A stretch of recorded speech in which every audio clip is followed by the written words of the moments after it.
Bonjour, je m'appelle Cyril Viennot, je pratique le triathlon à haut niveau et je vais vous expliquer un petit peu quel est mon matériel vélo et comment je l'utilise.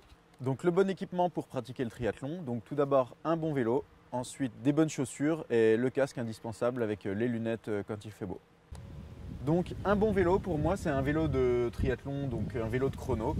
Pourquoi vélo de chrono? Donc d'abord c'est une géométrie particulière du vélo où on est quand même assez porté vers l'avant. En longue distance, c'est très important parce que ça va donner un petit peu plus de puissance. Avec un guidon spécialement étudié pour être bien posé sur les prolongateurs, donc avec les passes vitesse au bout des prolongateurs, pour jamais avoir à bouger les mains des prolongateurs quand on est en position. Vélo de chrono, généralement, c'est des vélos très profilés, vous voyez, assez plats, de façon à favoriser l'écoulement de l'air et aller le plus vite possible. Des roues suffisamment aéro pour bien pénétrer dans l'air aussi. Donc des roues, là, c'est des roues relativement basses, mais c'est quand même pas des roues toutes simples non plus.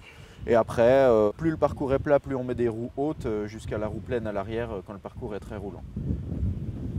Ensuite, avec le vélo, en général, on met des pédales automatiques, classiques, c'est-à-dire que des pédales avec lesquelles on est accroché au vélo par nos chaussures avec une cale. Des chaussures spéciales triathlon. Donc pourquoi spécial triathlon? Parce que on peut bloquer la languette en position ouverte comme ça.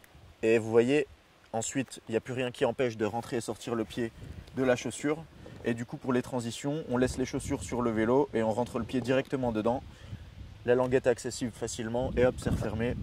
C'est rapide, pratique et très confortable, c'est nickel pour le triathlon et ça sèche vite. Pour choisir un bon casque, il faut en choisir un avec beaucoup d'aération. Par exemple celui-là, on voit bien de face que l'air passe partout et c'est très important, surtout par les grosses chaleurs qu'on a ces temps-ci. Et donc pour la compétition, par contre, j'utilise un casque de chrono en général, donc c'est un casque fermé en pointe qui est beaucoup plus efficace au niveau aérodynamique, mais par contre qui n'est à utiliser que quand vous allez très très vite parce que c'est quand même moins pratique à mettre et ça tient chaud, donc c'est vraiment que pour la recherche de performance.